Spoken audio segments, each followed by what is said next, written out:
Hello students and welcome back to my channel. So students, आज हम लोग discuss करेंगे chapter number 10 of your class 8 science, that is reaching the age of adolescence.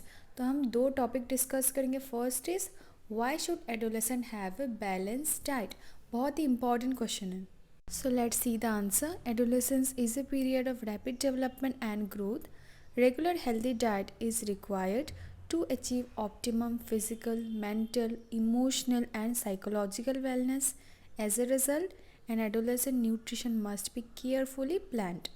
A balanced diet is one in which the proteins, carbohydrates, fats, vitamins are all present in the proper quantities. तो adolescence क्या है? एक ऐसा period है जहाँ पे आपका rapid development होता है, रैपिड ग्रोथ होता है, उसी पीरियड को बोला गया है एडोलेसेंस। तो यहाँ पे जैसे आपको एक टर्म दिख रहा होगा balanced diet.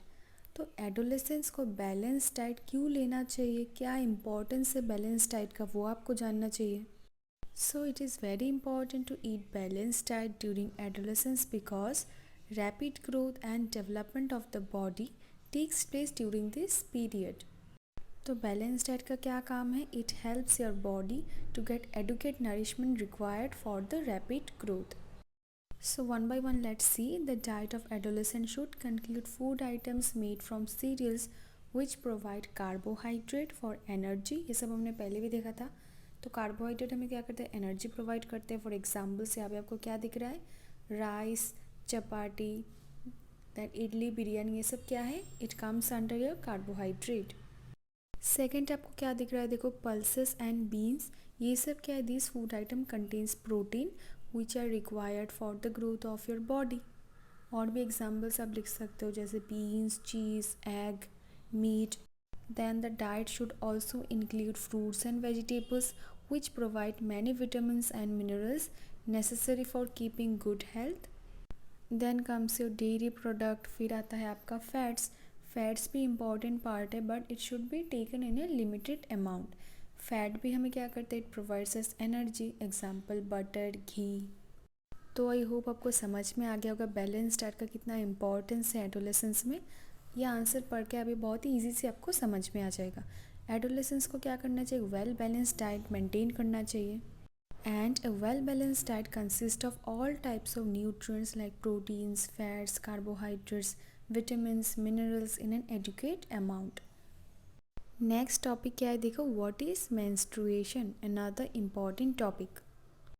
At puberty in girls, the ovaries get enlarged and start producing eggs, that is ovum. One egg matures and is released by one of the ovaries once in about 28 to 30 days, and during this period the wall of the uterus becomes thick so as to receive the egg. If the egg is fertilized, then it begins to develop and results in pregnancy. If this egg is not fertilized, the released egg and thickened lining of the uterus along with its blood vessels are shed off, causing bleeding in female, which is called menstruation. It occurs once in about 20 to 30 days. तो female में क्या होता है? जो reproductive phase है वो begins होता है प्यूबर्टी में and it last till the age of approximately 45 to 50 years. जो फीमेल है, फीमेल में जो एग है वो ओवरीज प्रोड्यूस करती है एंड जो मैच्योर एग को हम लोग क्या बोलते हैं? ओवा बोलते हैं. ये जो ओवा है, जब ये स्पर्म से फर्टिलाइज होता है तब क्या होता है? जाइगोट का फॉर्मेशन होता है एंड वो धीरे धीरे एक बेबी पे डेवलप हो जाता है. तो ये हमने कौन सा कंडीशन का बात किया कि अगर फर्टिलाइजेशन हुआ, ये उसका बात हुआ. तो हमें क्या पता है? दोबारा से समझते हैं. हमें पता है कि गर्ल्स में क्या होता है? एवरी 20 to 30 डेज़ में एक ओवा रिलीज़ होता है. तो जब ये ओवा रिलीज़ होता है, इसको हम लोग क्या बोलते हैं? इसको हम लोग बोलते हैं ओव्यूलेशन. ओव्यूलेशन में क्या होता है? ओवा रिलीज़ होता है एंड अगर इस टाइम पे कोई स्पर्म ने आके उसको फर्टिलाइज कर दिया, तब क्या होता है? वो कन्वर्ट हो जाता है इनटू जाइगोट.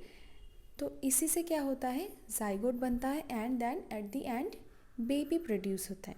नाउ अगर बेबी प्रोड्यूस होना है तो उसके कुछ कंडीशंस भी हैं. तो वो कंडीशंस कौन प्रोवाइड करता है? यूटेराइस प्रोवाइड करता है by the deposition of thick lining of blood. जो सूटेबल होता है for the zygote to develop.